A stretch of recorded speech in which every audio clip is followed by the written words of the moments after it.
Michael Douglas. Já a seguir, no Biography Channel.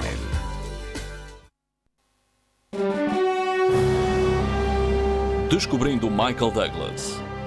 Primeira parte.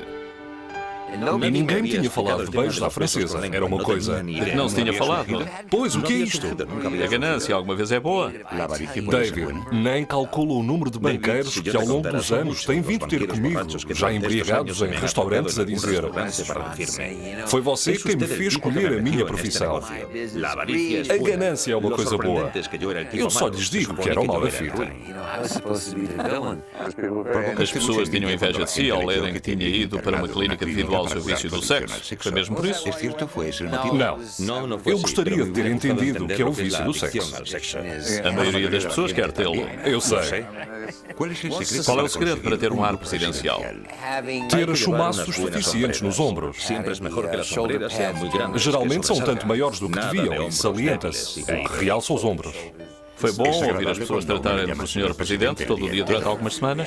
Habituei-me a isso. Durante algum tempo foi um tanto difícil de aturar quando chegava a casa. Não chegou a fazer a continuação de Instinto Fatal? Pois não.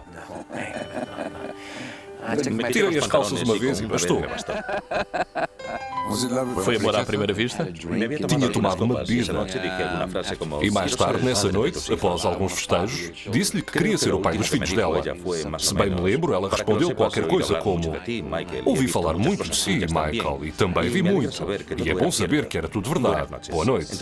E eu disse cá para mim: pronto, está resolvido. Descubrindo a Michael Douglas.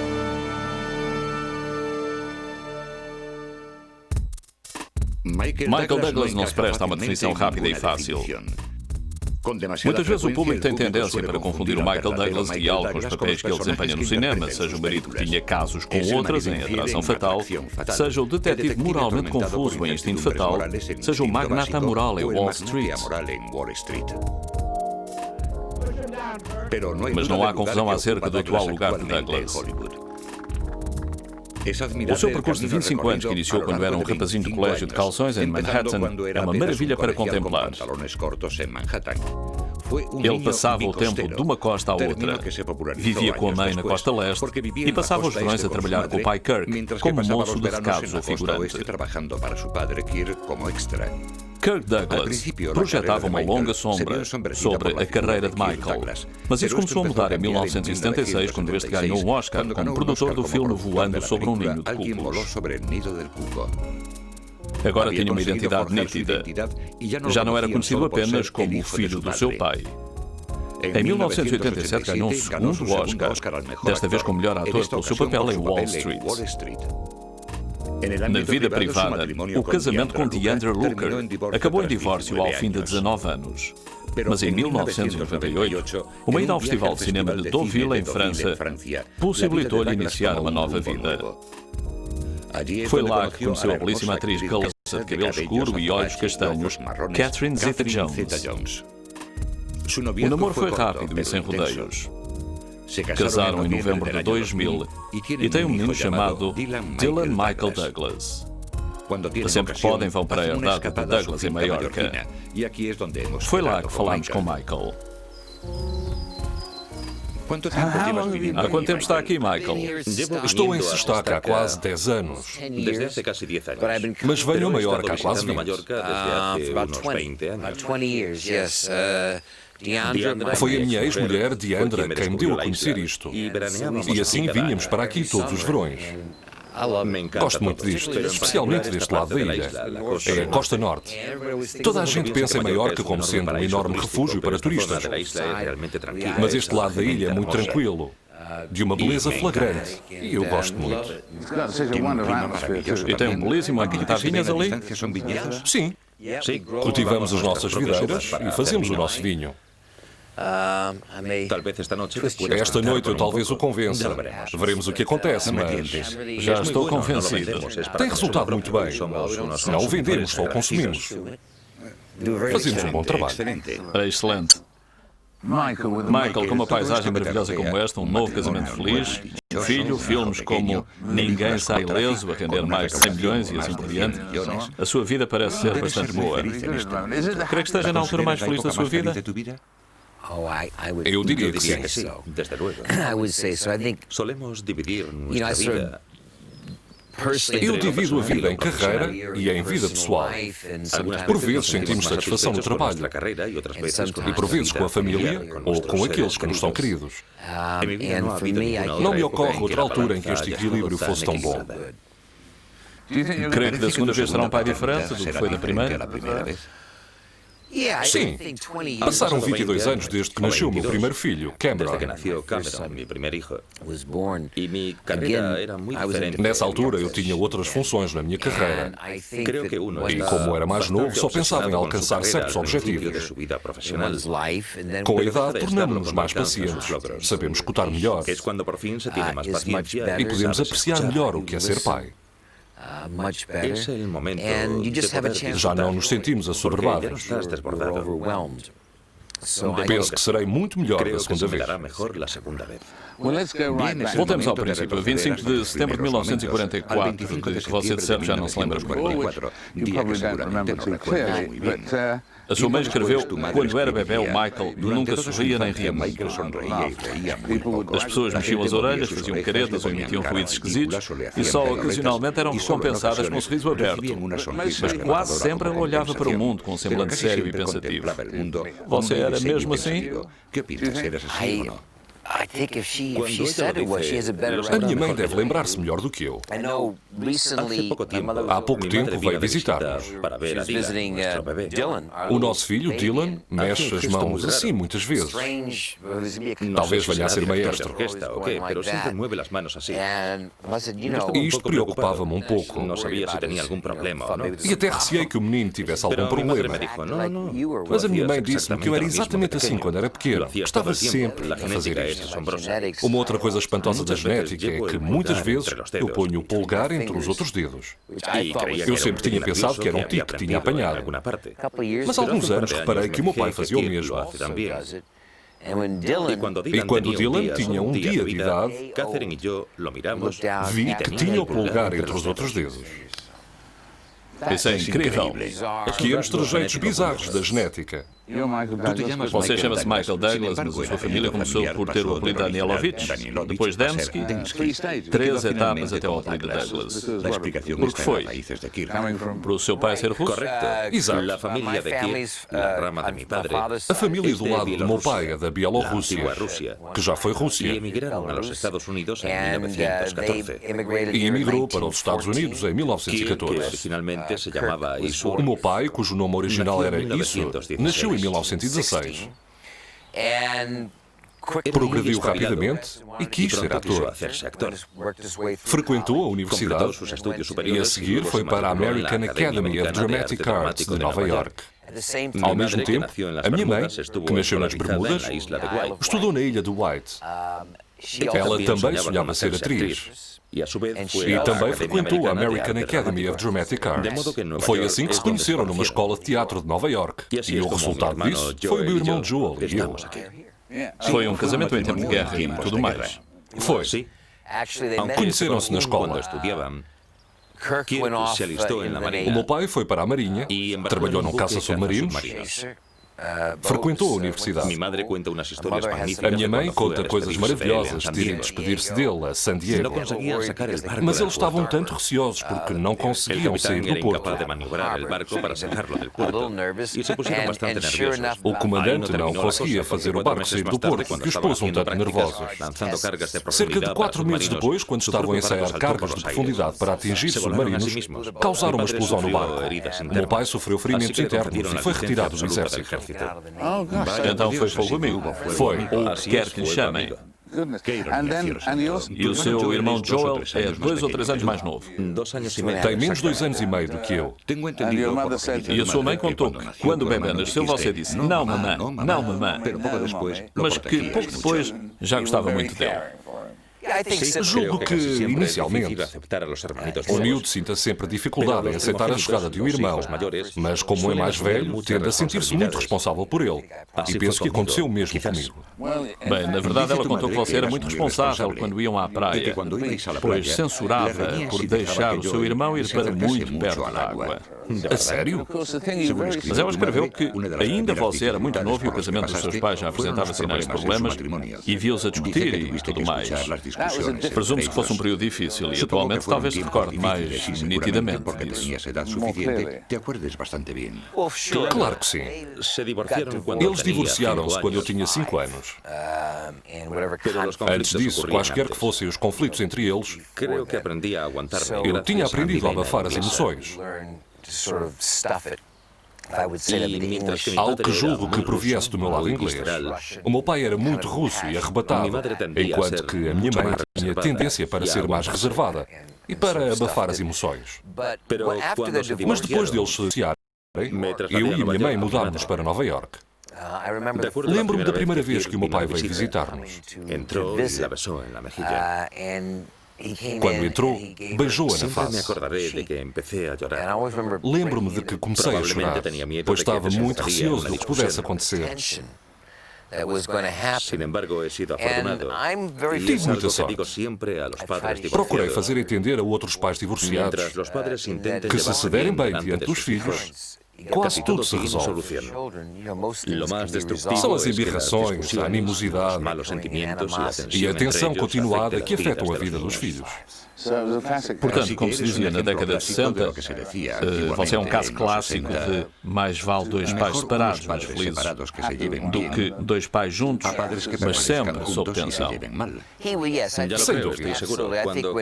Penso que quando o meu pai foi para Hollywood e iniciou a sua carreira, que arrancou a todo vapor,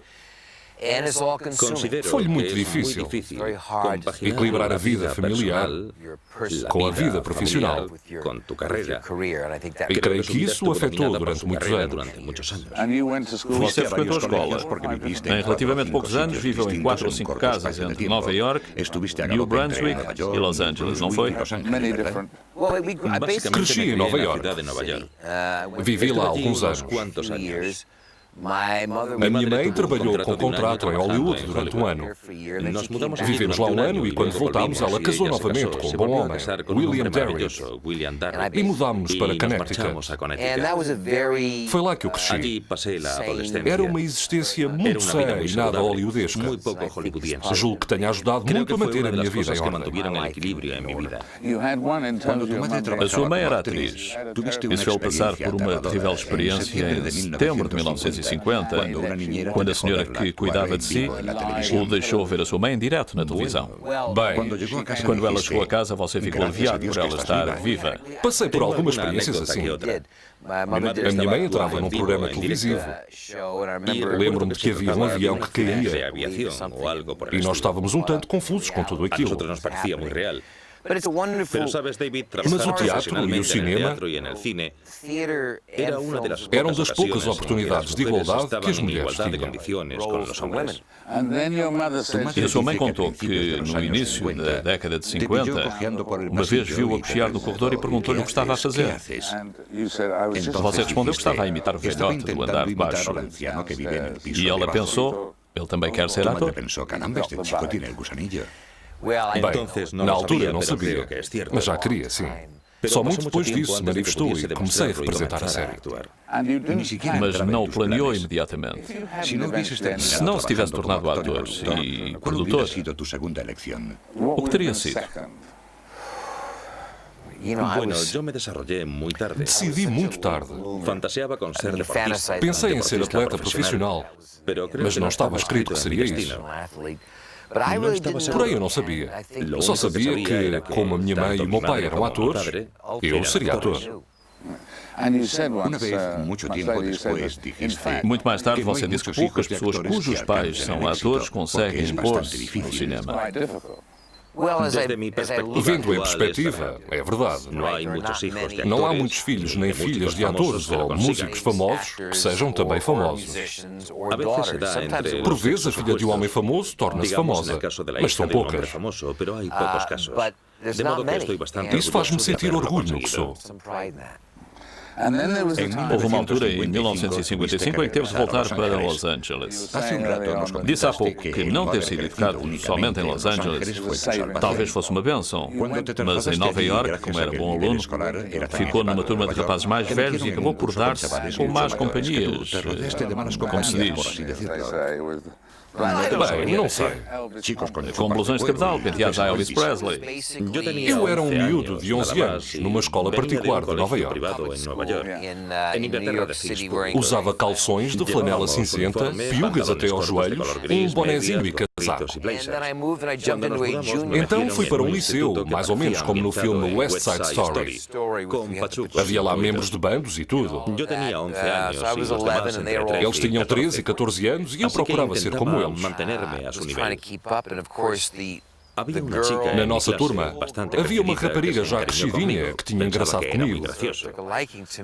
Portanto, tudo aquilo era um tanto demais para mim. E penso que a minha mãe se metia comigo por causa disso. O cinema era o primeiro sítio a que os pais deixavam os filhos irem sozinhos. Era o primeiro sítio, a primeira vez. Eu fui com uma namorada que parecia uma amazona. Embora eu já fosse alto aos 11 ou 12 anos, ela tinha 13 ou 14 e era muito alta. Lembro-me de pôr-lhe o braço em volta para dar-lhe o meu primeiro beijo. Mas vi que ela tinha a boca toda aberta. Eu tinha aprendido muita coisa na catequese, mas ninguém tinha falado de beijos à francesa. Era uma coisa De que não se tinha falado. Pois, o que é isto? Não se tinha dado isso nas aulas de biologia. Um rapaz de 12 anos não sabia o que era. Mas a sua mãe pensava mesmo que essa escola era demais para si. E assim você foi parar a uma das poucas escolas que aceitavam alunos a meio do ano. Uma escola militar? Fui para uma academia militar de Los Angeles. Black Fox? O Instituto Militar Black Fox. Deve ter sido medonho, não? Exigiu muita adaptação. Eu fui para a banda. A minha única recordação é de que tocava trompete, mas era o quinto trompetista. Eles não tinham um número par de músicos na marcha da companhia do quartel. Eu era o auxiliar do porta-bandeira. Lembro-me de quando a banda conduziu todo o regimento, a escola inteira, num exercício numa sexta-feira. Era eu a levar a bandeira. No exercício passávamos pelas bancadas de onde eles diziam olhos para a direita. Nós rotávamos a bandeira assim e olhávamos para baixo. Eu tinha ensaiado. Era uma bonita bandeira com uma grande águia dourada. Eu, como era muito mais baixo do que o porta-bandeira habitual, quando ouvi dizer olhos para a direita, rodei assim a bandeira e pumba! A águia foi ao chão e enterrou-se na erva. Foi mesmo diante das bancadas. Nunca esquecerei. Olharam todos para mim com um ar reprovador, enquanto os outros iam passando. Puxei a bandeira e corri para junto do quartel, muito envergonhado, para me recompor. Olhei para cima e vi a pobre águia, com o pescoço todo dobrado e um pedaço de erva pendurado de um dos lados. Foi a última vez que levei a bandeira. E também não houve belas amazonas nem beijos à francesa. Pois não. Isto foi pouco depois de eu começar a estudar em escolas só de rapazes. Então voltou para Westport, em Connecticut, onde havia uma boa escola. Estive numa boa escola durante um par de anos. O ambiente era maravilhoso. Gostei muito, até ir para um internato. Você e o seu irmão construíram uma casa numa árvore. Mas depois viram que a árvore não era vossa, não foi? David pesquisou a minha vida a fundo. É verdade. Estávamos entusiasmadíssimos. A minha mãe e o meu padrasto estavam muito felizes por nós.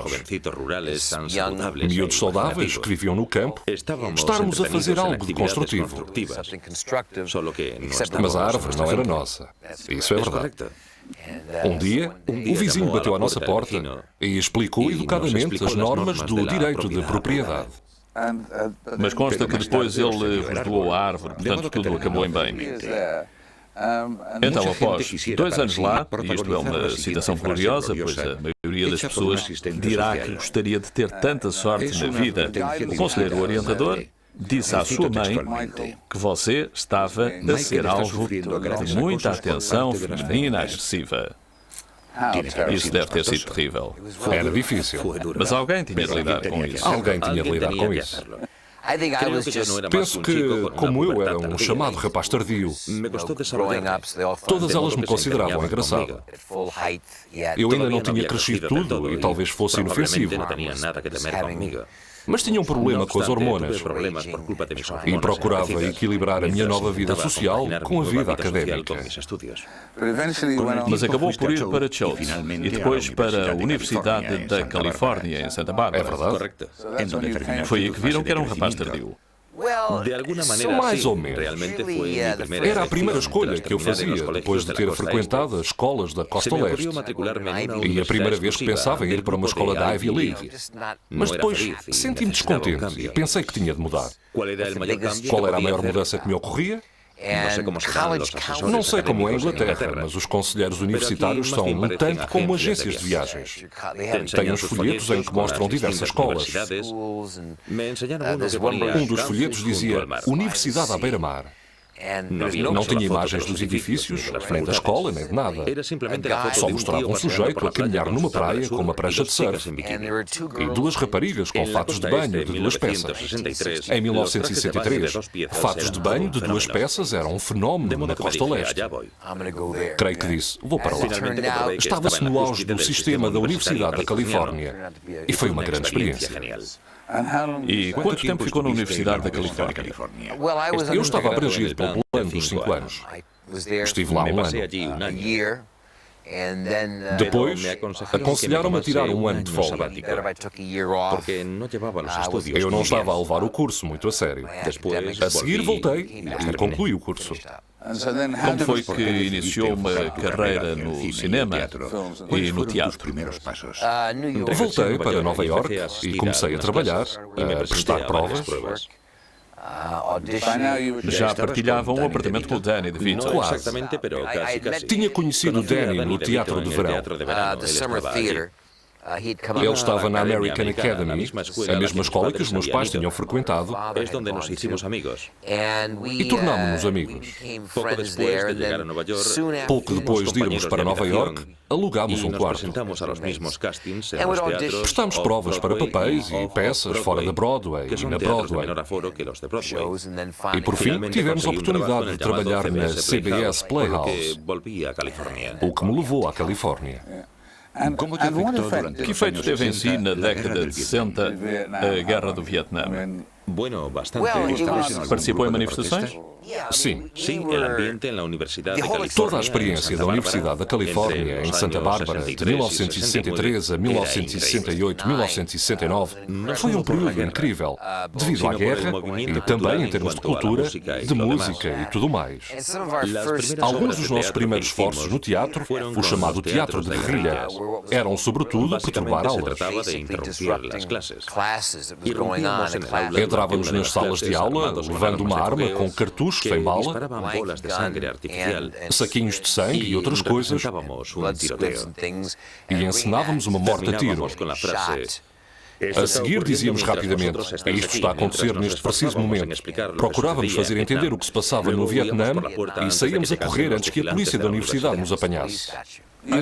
Disse que, alguns na década de 60, havia um sentido de comunidade que perdemos. Eu era um hippie. E isto devia-se em grande parte aos antecedentes de divórcio na minha família. Mas eu apreciava muito o sentido de comunidade, de família. Passei um par de anos num grupo informal. E havia um elo espiritual nada virado para a economia. Naquela altura, o dinheiro não era um problema. Lembro-me bem disso. E lembro-me de formar grandes amizades que conservei até hoje. E muito sexo, drogas e rock and roll, como se diz. Muito sexo, drogas e rock and roll. E meditação, conforme li não sei onde. Sim, na verdade aprendi com o mesmo guru, Maharishi Mahesh Yoga, que tinha ensinado os Beatles. Não foi com ele pessoalmente, mas com os seguidores. E vi que a meditação era muito compensadora.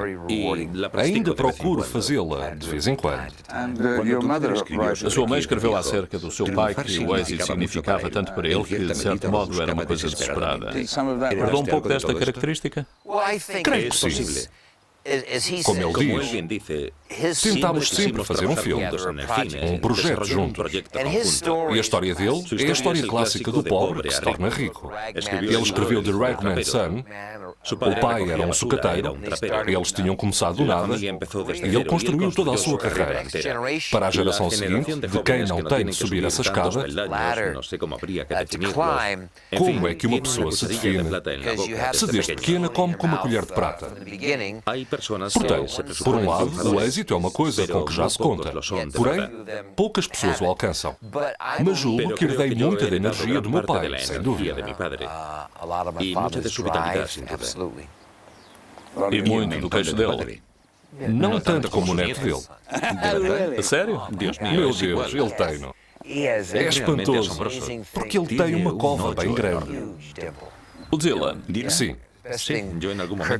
Quando meu pai olhou, eu pensei que o perderia. Ele olhou para este sentido da imortalidade, uma continuidade de gerações. Na verdade, por falarmos de trabalharem juntos, o seu pai disse há uns dias uma piada. Se vocês os dois não fizessem um filme juntos, em breve ele tornar-se-ia demasiado dispendioso para si. Foi engraçado. Você ou o seu pai alguma vez se sentiram alvo de antissemitismo em Hollywood? A Lauren Bacall diz que sentiu muito.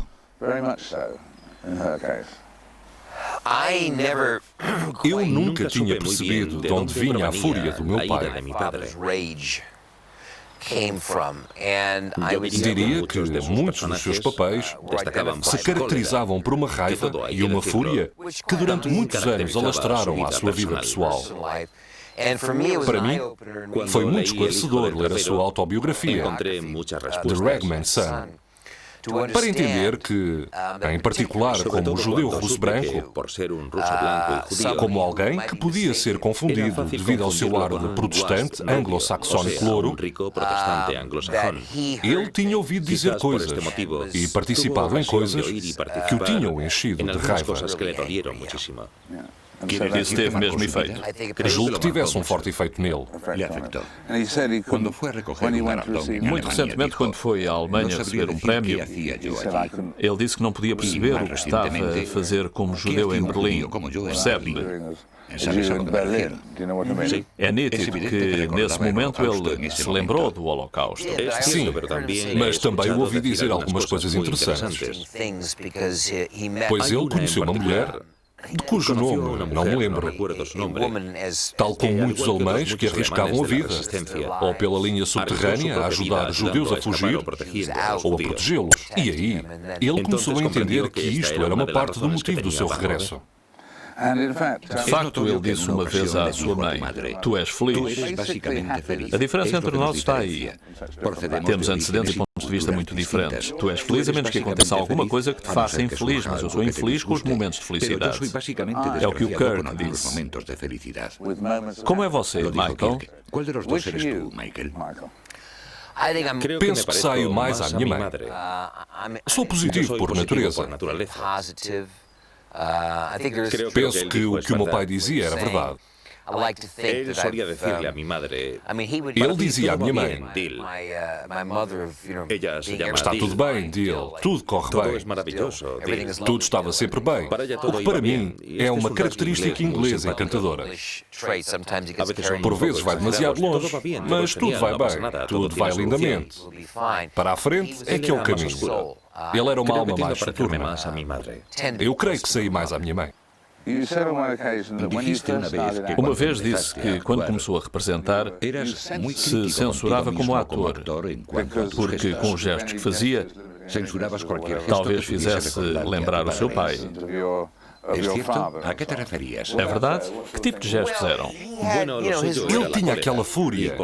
E a raiva é uma grande parte da arte de representar, infelizmente. Não sei porque gostamos sempre muito de atores dramáticos e nunca damos o devido valor à comédia. Porém, eu vi-me algumas vezes a fazer drama e notei ou disseram que era igualzinho ao meu pai. Foi por isso que comecei a fazer papéis de jovens sensíveis. Depois, vi que nos primeiros 6 ou 7 filmes da sua carreira, o meu pai tinha feito tais papéis. Foi só em O Campeão, de 1950, que lhe valeu uma nomeação para os Oscars, que essa fúria se manifestou.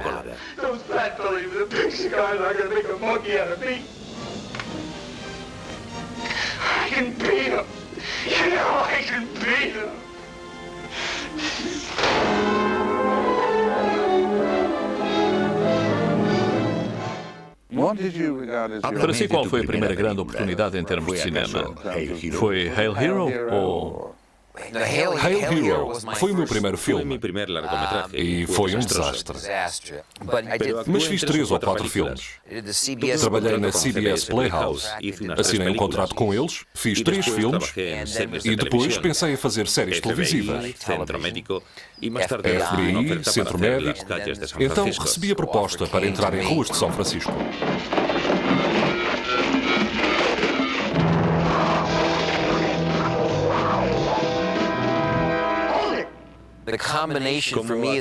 Para o jovem ator que eu era, a possibilidade de fazer 26 episódios naquela temporada,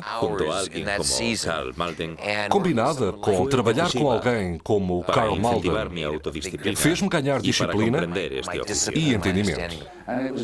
Foi nessa altura que estava a preparar Voando sobre um Ninho de Cucos. É verdade.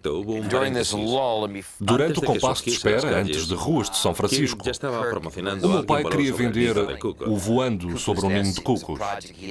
Era um projeto que tinha feito na Broadway em 1963. Tinha passado alguns anos a tentar concretizá-lo e então entregou-me. Deixei a série televisiva para produzir o Voando sobre um Ninho de Cucos. E uma vez você disse que o Jack Nicholson poderia não ter sido a vedeta, mas sim alguém como o Gene Hackman ou o Marlon Brando. O Gene Hackman e o Marlon Brando recusaram o papel. Just touch me once more. Just once more, huh? Just once more. Just touch me once more. Hey, Marty. Just touch me once more. Oh, Jesus. Open your mouth. Now bite down on it.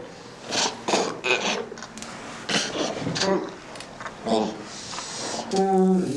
we go.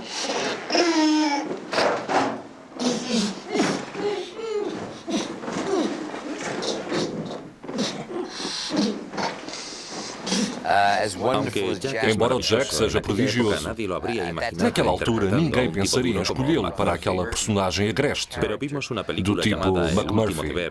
Mas tínhamos visto um filme intitulado The Last Detail, realizado por Al Ashby, em que o Jack era um veterano da Marinha. E tínhamos percebido que ele tinha aptidões para esse papel. How are you, Nurse Ratched? I'm happy to be back. We're happy to have you back, Randall. Thank you. Would you like to rest today, or would you like to join the group? I'm proud to join the group, Mildred. They was giving me 10,000 watts a day, you know, I'm hot to trot. Next woman takes me on is going to light up like a pinball machine and pay off in silver dollars. A escolha da Louise Fletcher para o elenco também não foi fácil, pois não? Essa parte é interessante. Naquela altura, a enfermeira Ratched era amada fita. E no início do movimento pela emancipação feminina, não era politicamente correto fazer um papel de má. Os atores querem sempre papéis de alguém mau, que são os melhores. Assim, 5 atrizes recusaram o papel. Até que tivemos a sorte de conseguir a Louise Fletcher. E decidiu fazer o filme num manicômio real com pacientes reais. Con enfermos de verdad. Es cierto que a veces os confundíais. Atores e pacientes confundiam-se por vezes. Sim, passámos muito tempo a fazer provas aos atores e aos pacientes daquela enfermaria. Fomos ao Hospital Estadual de Deficientes Mentais do Oregon, em Salem, que Ken Kesey, o autor do romance, tinha descrito no seu livro.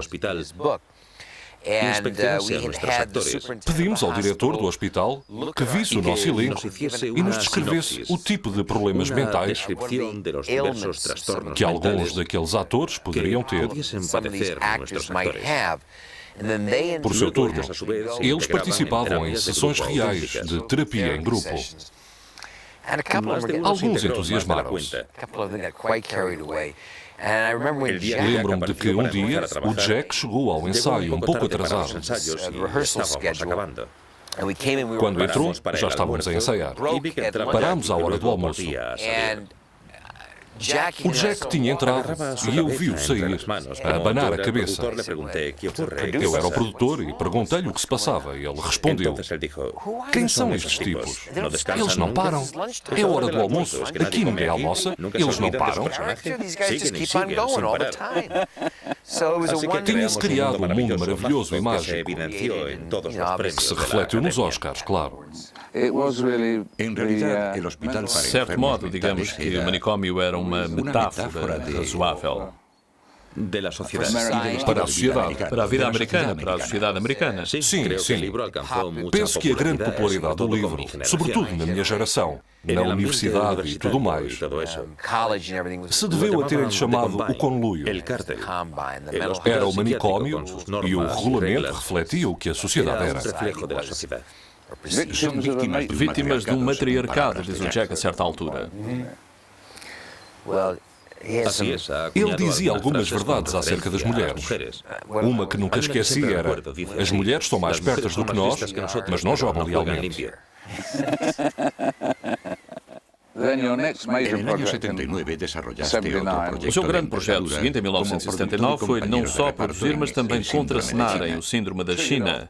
Isso foi motivado pelo guião, ou pelo seu interesse pelo tema. Pelo guião. Quando li, percebi que daria um filme ótimo.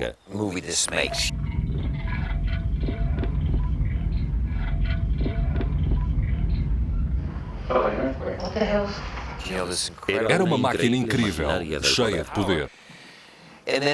À medida que ia moldando o argumento, mergulhava mais no tema.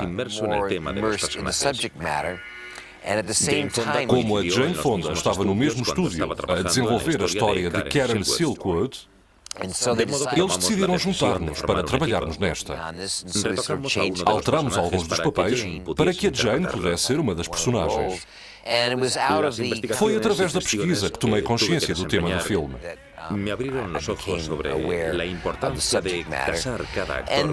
Aquilo acabou por ser a coisa mais profética que já me tinha acontecido, pois na estreia do filme, muitas das grandes companhias industriais dos Estados Unidos, envolvidas no desenvolvimento da energia nuclear, criticaram-nos por sermos cineastas de Hollywood irresponsáveis. Foi 3 semanas depois da estreia do filme que 3 Mile Island aconteceu em Harrisburg, Pensilvânia. No filme, uma das formas como descrevemos um síndrome da China é dizendo que derreteria uma zona com a área da Pensilvânia. Para mim, foi uma epifania, realmente. Foi o mais próximo de uma experiência religiosa. E a partir daí, procurei ajudar à eliminação das armas nucleares e pôr fim à energia nuclear ainda no meu tempo de vida. Neste momento, a energia nuclear parece estar a regressar, não? Está assim, mas tem sido cíclico. De 20 em 20 anos, consoante quem está no poder. Tínhamos falado do meu receio da atual administração dos Estados Unidos e da atitude um tanto arrogante que estamos a ter. Pelo menos por não falarmos com muitos dos nossos vizinhos, dos nossos sócios. Neste pequeno planeta em que vivemos. Portanto, continua preocupado com a energia nuclear como nessa altura. Ainda mais, em termos da sua duração, do tempo que permanece ativa. E é um veneno. E penso que, para muitas das pessoas que trabalharam na descoberta e no desenvolvimento da bomba atómica, isto foi a sua resposta. Usá-la como fonte de energia. Sei que se tem debatido isto no seu país. O que me faz recear esta época. Claro que sim. De facto, você equilibra muito bem a mensagem do filme, ou a gravidade subjacente ao filme, com o interesse do argumento. Estão muito bem conseguidos. Houve uma ocasião em que disse começar a pregar às pessoas antes de começar a motivá-las causa problema. Tem de ser assim. Eu penso que tem de ser assim. O meu trabalho é contar histórias, é fazer filmes. Gosto sempre de um filme que dê que pensar. Mas só se consegue isso depois de desempenhar um primeiro papel que se resume a fazer algo que compensa as pessoas de estar 2 horas numa sala de cinema. Portanto, digamos que nessa altura da sua vida tinha o mundo a seus pés. Depois do síndrome da China, foi então que um acidente grave de esqui o fez parar por 3 anos. O que é que aconteceu? Ainda consegui ficar com Em Busca da Esmeralda Perdida, mas tinha sofrido uma contusão tripla. No menisco, no ligamento interior e na rótula. Estive parado 1 ano. Tive a perna em gesso cerca de 10 meses. A reabilitação foram mais 6 ou 7. E não fiquei como era. Mas foi como acontece a muita gente. Não pude fazer esqui durante a estação. Era primavera, a neve estava mole, convivia com amigos que esquiavam pior do que eu, tentava acompanhá-los. Todas as coisas que não se deve fazer. Deduzo que tenha perdido a vontade de esquiar. Estou sempre a esquiar. Tenho cuidado de ajustar com mais folga a correia esquerda, para que antes perca o esqui em vez de tornar a magoar o joelho. Mas não me tem dado muitos problemas. Mas foi sempre pessoa de correr riscos, não foi? Creio que sim. Quando era miúdo fazia muitas coisas irrefletidas, como mergulhar de sítios altos e outras coisas. Penso que é interessante descobrirmos que isso está nos nossos genes. Há pessoas que gostam de correr riscos de diversos tipos. Mas aposto que quando Dylan começar a correr riscos, você mudará de opinião. Sentir-me-ei muito melhor. Estou certo de que ele sai mais à Depois foi Em Busca da Esmeralda Perdida, que foi um grande êxito. Geralmente sabe com antecedência quais dos seus filmes serão êxitos e quais não serão. Não. Porque no meu historial de produtor de filmes, ninguém quis pegar sequer nos filmes em que eu também entrava. A começar por Voando sobre um Ninho de Cucos. Foi recusado por todos os estúdios. Ninguém quis pegar no tema do Síndrome da China. Quanto a Em Busca da Esmeralda Perdida, que desenvolvemos antes de Os Salteadores da Arca Perdida, disseram-nos que não podia haver ação, aventura, romance e comédia no mesmo filme. Portanto, tive sorte em ter êxito logo no início da carreira, o que me permitiu confiar na minha intuição. De facto, mais recentemente tem feito notar que os independentes fazem filmes com maior êxito do que os estúdios. Assim parece. É toda uma outra questão. Mas na nossa atividade, muita coisa mudou nos últimos 5 ou 7 anos. Éramos como uma indústria caseira, tão grande quanto Hollywood deveria ser, ainda com estúdios separados. E nos últimos anos, os estúdios cinematográficos tornaram-se parte de enormes conglomerados de companhias japonesas, ou australianas, ou francesas, ou canadianas, ou americanas. em que os filmes são apenas uma pequena parte dos enormes conglomerados de televisão por cabo e está a ser tratado de um modo muito mais formal e empresarial em termos de receitas trimestrais. Fazem-se muito mais continuações, despende-se muito mais esforço para alcançar o mínimo denominador comum. E penso que veremos mais alterações. É por isso que vejo surgir mais filmes independentes, ou pelo menos mais estúdios que respeitam os independentes e os deixam fazer-se ouvir. Este ano, por exemplo, na atribuição dos Oscars, havia um grande número de filmes independentes representados.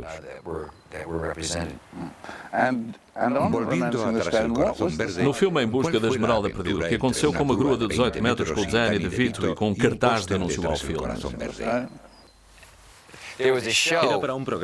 Havia um programa do tipo Apanhados.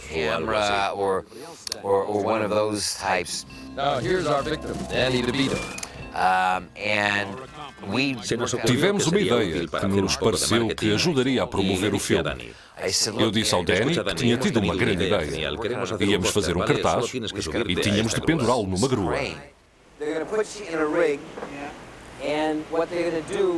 To match, yeah, they're going to hang you up. Then we'll mat in. We'll put you in with us on the rope. So that's it. And it won't be tall. It won't be high. Okay. Don't worry. At one point, the crane will swing him over a balcony, where we will have an actress planted that's in on the joke. Take him out.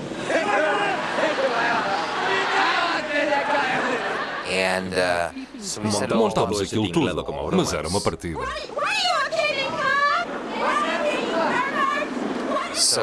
Tínhamos algumas câmaras ocultas. Ele pensava que ia ser fotografado, pois tínhamos levado para a praia aquela gente toda e uma grua. Só olhava para mim. Foi de morrer a rir.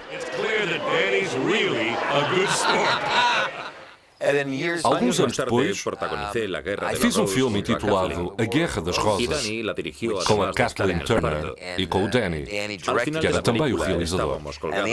No fim do filme, ficávamos num candelabro. Nunca esquecerei. Estávamos prontos para filmar essa cena, que era um tanto perigosa, porque estávamos a uns 20 metros de altura. Quando já estávamos seguros por cabos e prontos para começar, ele perguntou se estávamos todos bem e nós respondemos que sim. Aí ele disse: "Muito bem, nós vamos almoçar." Chamou a equipa de filmagem e disse-nos: "Nem imaginam há quanto tempo eu desejava pregar-vos esta partida. Levaram para a praia, sujaram-me todo e enganaram-me com aquilo da grua. Agora fiquem aí em cima." Perfeito. Foi justiça poética. Foi mesmo justiça poética. Versão portuguesa via satélite.